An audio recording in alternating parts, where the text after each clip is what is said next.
Olá, este é o programa Ecosenado. Veja o que preparamos para você nesta edição. Racismo ambiental. Como a desigualdade no acesso a serviços essenciais urbanos aumenta os impactos da crise climática a grupos mais vulneráveis, em geral formado por negros e indígenas. Se eu vou me afastando do centro da cidade, o lote vai ficando barato e aí é onde a população de menor renda vai se ocupar, e no Brasil essa população é, em sua maioria, a população negra, ela vai ocupar uma área da cidade menos preparada para enfrentar problemas ambientais. Então, se chove no centro, a drenagem pode dar conta. Agora, se chove na periferia, aquela rua que não está preparada para receber uma chuva intensa, ela, enfim, causa uma enchente, né? Um projeto que leva água tratada a milhares de brasileiros no interior do Nordeste. Eu sinto muita dor com a realidade de famílias que perdem seus filhos ou vêm eles adoecendo por falta de água tratada. Para mim, isso é uma realidade chocante e inadmissível em pleno século XXI. A gente tem uma alta incidência de diarreias, de náusea, de dores estomacais, que acaba agravando a situação escolar, a situação profissional, desenvolvimento pessoal, e até mesmo tempo de lazer dessas famílias. Um incentivo à alimentação saudável e que não agride o meio ambiente. Você vai conhecer o Hortas Urbanas, criado por uma adolescente do Rio de Janeiro. E uma ave infelizmente ameaçada de sumir do planeta, o pato mergulhão, o embaixador das águas brasileiras. Animação com hexágonos, aerogeradores e mata ao fundo. Ecosenado. A maior e desproporcional exposição a eventos climáticos extremos que notamos em comunidades vulneráveis, compostas na sua maioria por pessoas negras e indígenas, é chamada de racismo ambiental. Isso acontece pelo acesso desigual a recursos ambientais e a infraestrutura adequada. Bairro mais nobre da capital federal, o Lago Sul é cercado de jardins, árvores frutíferas e sombra. Fica afastado do aterro sanitário da cidade, de polos industriais e ainda possui pavimentação asfáltica de qualidade e sistemas de drenagem pluvial.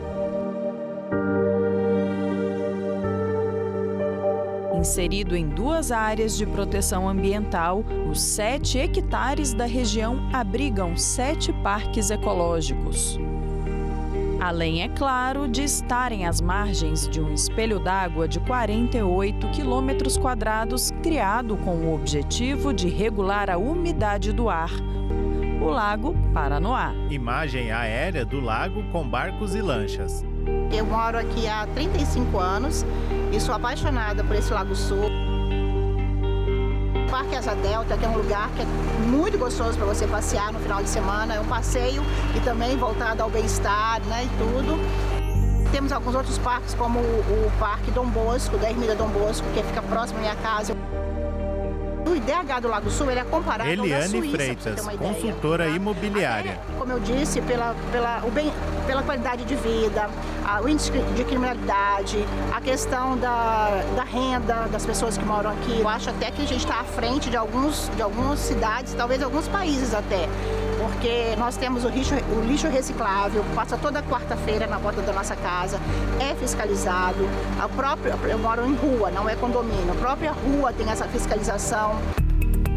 Aqui é um local muito bem estruturado, onde você passa, principalmente pra gente que gosta de andar de bicicleta assim, ou alguém que gosta de correr. Pedro Fontes Bagusti, estudante.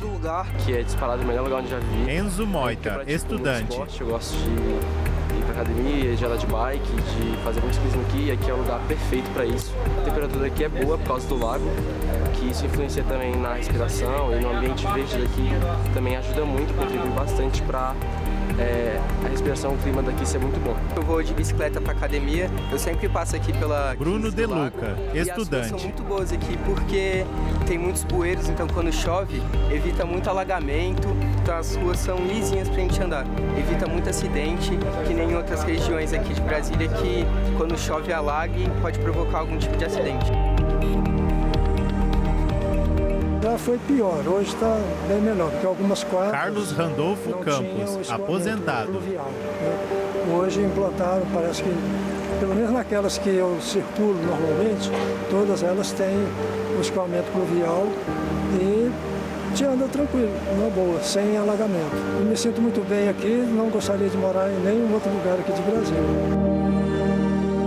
Enquanto alguns vivem cercados de verde e contam com infraestrutura urbana planejada, o que garante qualidade de vida e bem-estar, outros enfrentam o impacto direto das desigualdades. Aqui na cidade estrutural, por exemplo, comunidade da periferia de Brasília, basta uma chuva para as ruas alagarem e os moradores e comerciantes ficarem sem energia elétrica. A energia elétrica cai, os fios se José partem. Medeiros Silva, locutor e diretor de rádio local. Eles fazem por conta própria. Cai um fio. José Barbosa, funcionário de cooperativa de reciclagem. Quando chove, que falta energia... Aldenira Pacheco de Moraes, dona de casa. Aí fica ajeitando os fios, né? Porque aqui é gambiarra. Quando chove aqui é uma lama por completo. Vocês estão vendo aí, né? Porque não tem asfalto e nós estamos precisando, né? O asfalto vai ficar bom, ficar legal.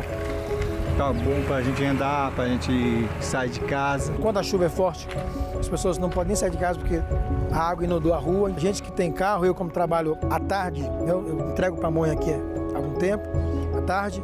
E então a gente sofre atoleiros, né? O carro às vezes não passa, às vezes quebra. Ali tem um lixão que eu sou louca para aquele lixo acabar. Porque acumula tanto e são pessoas que vêm de outros lugares e jogam lixo aqui. Aí a vizinhança sofre com isso. As pessoas ficam doentes, as pessoas ficam reclamando que tem vontade daquele lixo sair dali. Cidade é feia, já é feio os barracos, eu disse. Fica mais feio porque bota lixo aí fica feio mesmo. A ocupação dessa região, onde hoje é a cidade estrutural, começou com os catadores de recicláveis, pela proximidade do antigo lixão. É o local que tem a maior proporção de pessoas negras no Distrito Federal, 75%, de acordo com o estudo do Instituto de Pesquisa e Estatística do DF. Já o Lago Sul é onde a porcentagem de pessoas pretas e pardas é a menor, 32%. No Brasil isso é muito claro, né? Ou seja, a população Caio Frederico negra, e Silva, diretor da Faculdade de Arquitetura e Urbanismo da UNB. Ocupa lotes e áreas da cidade mais baratas e são áreas em que o poder público se omite ou esquece de projetar uma infraestrutura urbana de qualidade. As pessoas negras, né, que sofrem já o racismo estrutural da sociedade, e essas pessoas estão associadas aos espaços mais vulnerabilizados da cidade. Então é uma associação muito injusta entre o racismo já existente e a falta ou a carência de recursos naturais qualificados. No centro da cidade, eu tenho uma boa calçada, uma boa drenagem, boa iluminação pública. Se eu vou me afastando do centro da cidade, o lote vai ficando barato. E aí é onde a população de menor renda vai se ocupar, e no Brasil essa população é, em sua maioria, a população negra, ela vai ocupar uma área da cidade menos preparada para enfrentar problemas ambientais. Então, se chove no centro, a drenagem pode dar conta. Agora, se chove na periferia, aquela rua que não está preparada para receber uma chuva intensa, ela, enfim, causa uma enchente, né? O professor explica que se as cidades não tinham um planejamento quando foram criadas, precisam contemplar as adaptações de infraestrutura nos planos diretores atuais. A oferta de espaços públicos de qualidade pode ser um começo de uma solução. Se cada um for tentar resolver a demanda de lazer, a demanda de crise climática na sua casa, eu não vou conseguir ter energia para colocar ar-condicionado em cada casa. Mas eu posso oferecer um espaço de frescor para o bairro, por exemplo. Ao invés do shopping da casa, pensar na escola e na praça. Um espaço de morar precisa ser um espaço de circular, uma calçada boa para caminhar, uma calçada sombreada, né, com flores, com frutos, ou seja, uma boa infraestrutura de arborização. A estrutural é um exemplo clássico disso. Aqui merecia muitas praças bonitas, uma plantação de avenidas de árvores. A gente sente falta de árvores. Como aqui não tem muita sombra, aqui faz muito calor. Não tem algo melhor do que um ar limpo, saudável, que você possa sair fora e sentir o cheiro da natureza, né? –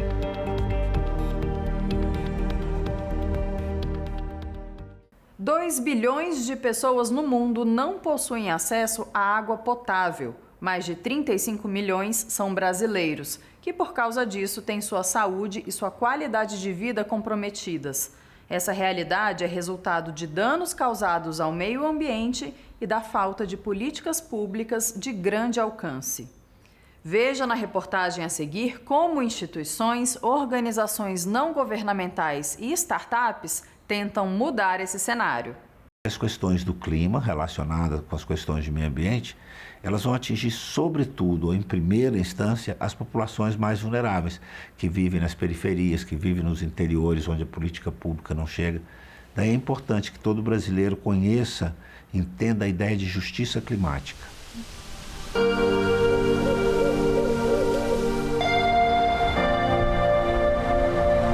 Mesmo em um país com grandes mananciais, em pleno século XXI, a falta de água tratada e de saneamento básico continua sendo uma realidade cruel para muitas comunidades do Brasil. Esses são direitos humanos fundamentais declarados pelas Nações Unidas. Além de menos dignidade, essa população sofre com o aumento de doenças de veiculação hídrica, como diarreia e infecções gastrointestinais, levando a milhares de internações hospitalares e óbitos por ano. O Unicef alerta para os males causados aos mais de 2 milhões de crianças sem água potável no Brasil. Chama atenção para as doenças diarreicas, em especial nas crianças menores de 6 anos de idade. Rodrigo Rezende, oficial de Água, Saneamento e Higiene do Unicef Brasil.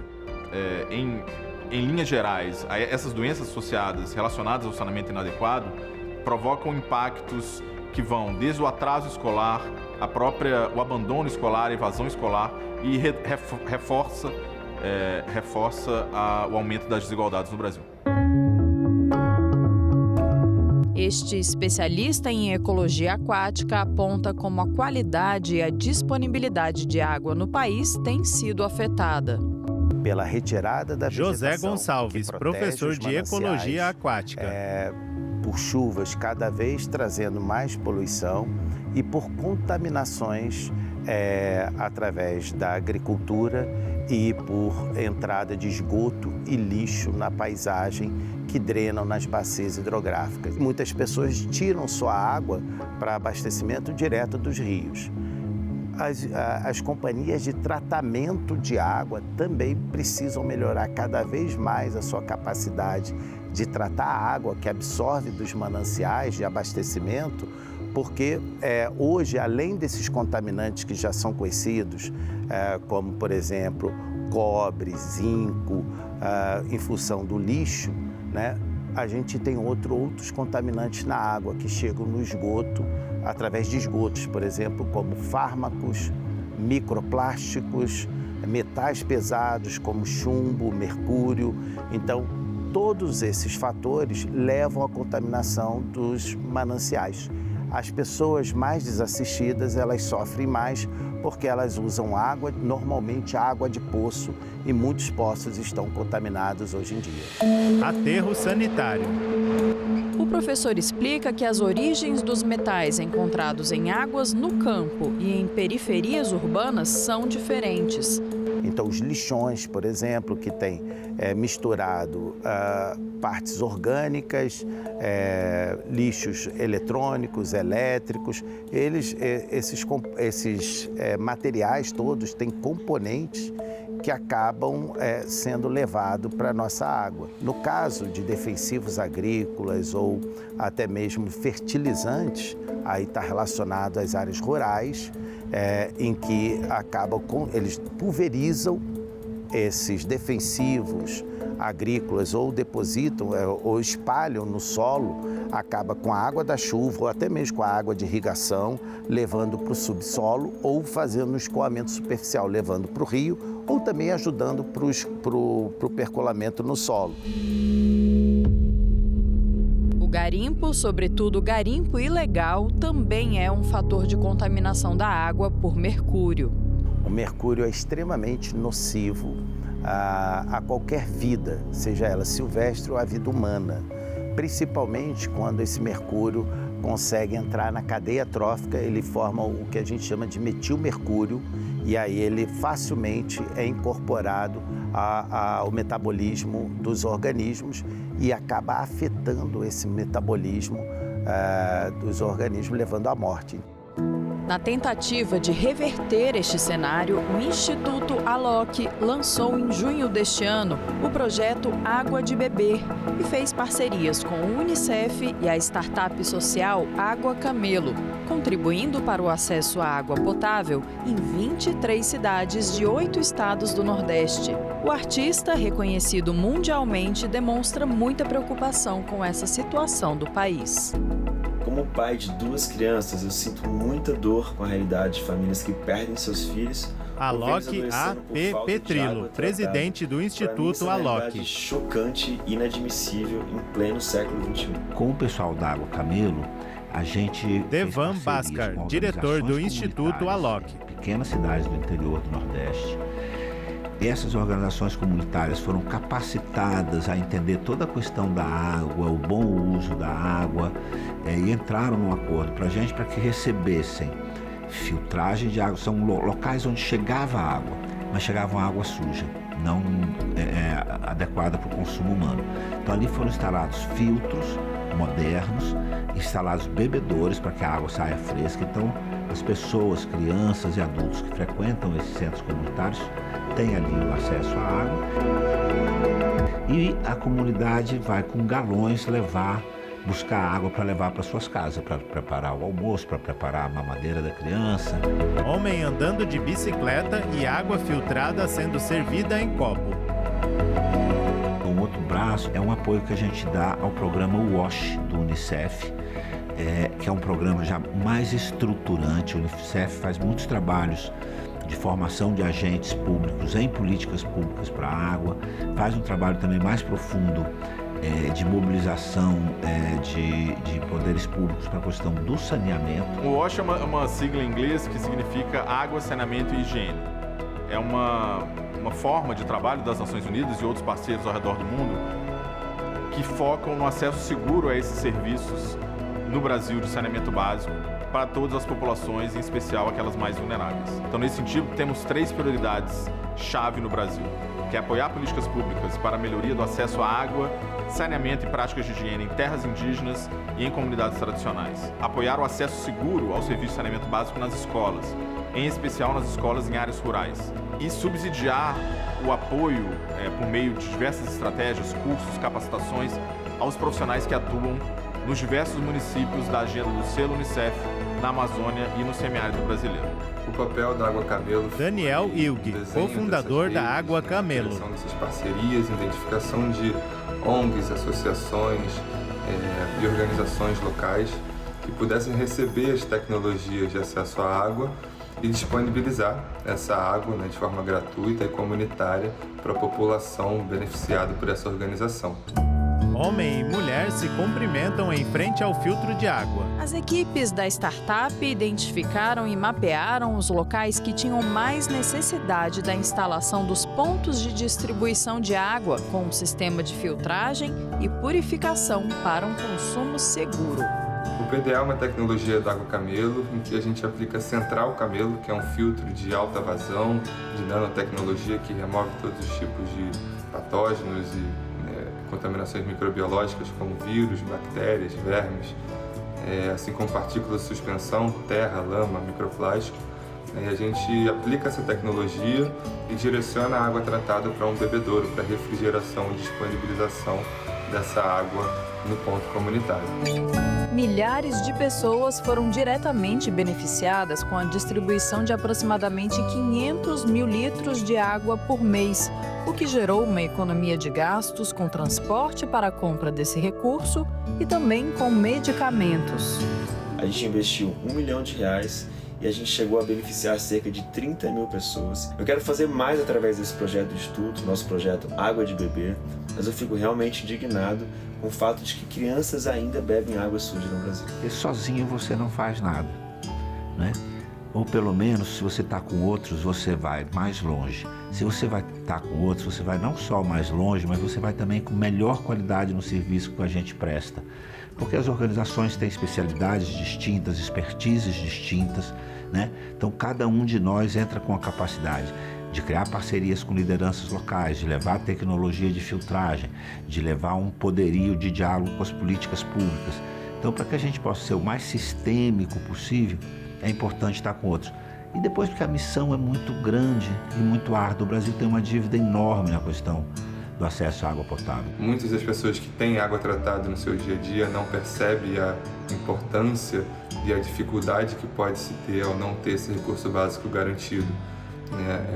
A água é vida, a água é essencial, e muitas das pessoas no Brasil, um número oficial de 35 milhões de pessoas, não tem esse recurso garantido no seu dia a dia. Então a gente tem uma alta incidência de diarreias, de náusea, de dores estomacais, que acaba agravando a situação escolar, a situação profissional, desenvolvimento pessoal, até mesmo o tempo de lazer dessas famílias. Então, a importância da água e do saneamento é muito mais do que combater a sede. Ela é uma necessidade básica e sem esse recurso hídrico com segurança de que ela é tratada e de qualidade para o consumo humano, fica muito difícil de se desenvolver os outros aspectos da vida de uma forma geral. Imagens de crianças bebendo água do filtro da Água Camelo.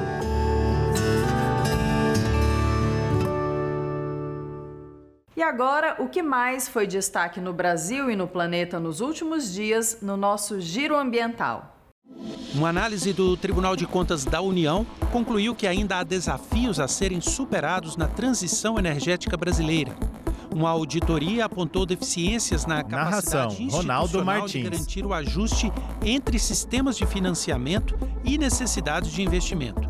Os ministros determinaram que o Ministério de Minas e Energia elabore um plano de ação para o alcance da justiça energética no país, sem que haja desproporções tarifárias.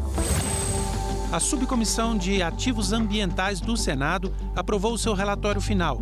Depois de ouvir diversos especialistas em audiências públicas, foram feitas recomendações ao Poder Executivo, ao Tribunal de Contas da União e à Procuradoria-Geral da União. Entre elas, a regulamentação do mercado de carbono, que deve garantir segurança jurídica e transparência. A regulamentação da lei que institui a Política Nacional de Pagamento por Serviços Ambientais. E a priorização de ações contra o desmatamento e de restauração ambiental. O texto ainda será analisado pela Comissão de Meio Ambiente. O Brasil atingiu 50 gigawatts de potência instalada operacional de energia solar, segundo a Associação Brasileira de Energia Solar Fotovoltaica. O país entra para o grupo de 6 nações a ultrapassarem a marca, ao lado da China, Estados Unidos, Alemanha, Índia e Japão. Desde 2012, o setor fotovoltaico trouxe mais de 229 bilhões de reais em novos investimentos e gerou mais de 71 bilhões em arrecadação. Comida de qualidade e feita de forma sustentável. Conheça o projeto desenvolvido pela estudante Maria Eduarda Carvalho, que tem, entre outros objetivos, a produção caseira de alimentos e o atendimento a pessoas com diabetes. Animação com desenho do planeta Terra. Ecoar. Mulher com enxada. Olá, sou Maria Eduarda, tenho 17 anos, estudo no CFACR Alberto I, situado em Nova Friburgo, Rio de Janeiro. Meu projeto profissional dos jovens é com base em hortas urbanas, com alimentos sustentáveis e de qualidade. Essa ideia surgiu pelo fato do meu avô ser diabético e conhecer a associação. Aqui é importante dizer, e falar e ter projetos que falem sobre alimentos sustentáveis e saudáveis, como ele pode ajudar na segurança alimentar e no controle da doença, como a diabetes. Os alimentos são produzidos por mim e tem um colaborador que auxilia na manutenção da horta. A sustentabilidade, na verdade, da minha horta é vendo o que o solo precisa e o que a planta precisa. Com o tempo a gente vai conhecendo. E a gente usa nenhum tipo de agroquímico, né? Por isso que é uma horta sustentável. Por estudar em um colégio agrícola, lido com produtores e agricultores, sempre prezando pela sucessão rural. E como a agricultura familiar pode ser muito importante para a nossa sociedade, comunidade, Brasil inteiro. Como dizem, né? Se a roça não planta, a cidade não janta. É muito importante que o jovem permaneça no campo, prezando pela sustentabilidade e por alimentos de qualidade de vida no campo e sempre levando alimentos de qualidade para a mesa de todos nós. Muito importante que todos andem lado a lado com o meio ambiente, principalmente nós que somos jovens, que devemos prezar pelo nosso futuro. E o ambiente é o nosso futuro.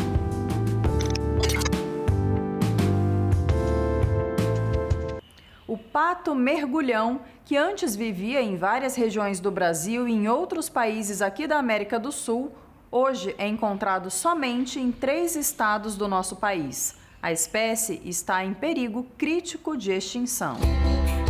A animação na cor verde e a foto do pato mergulhão, espécie ameaçada. A tela exibe o pato nadando.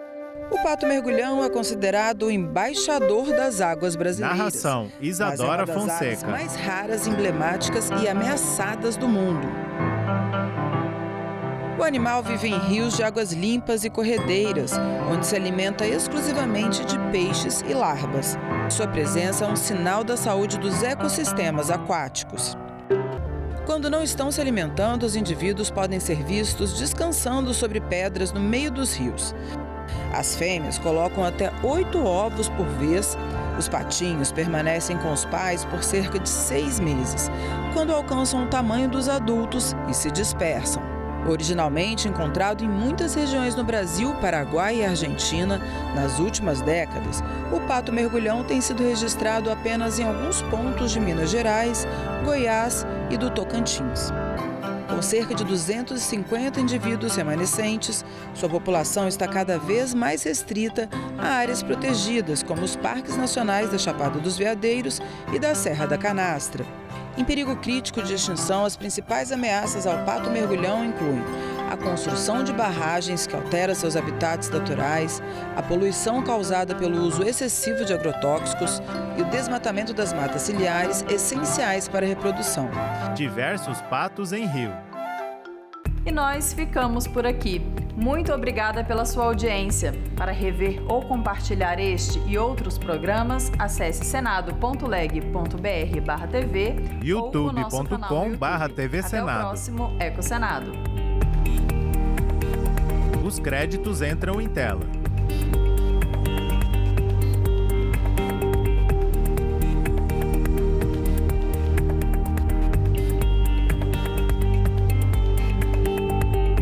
TV Senado 2024. Senado 200 anos.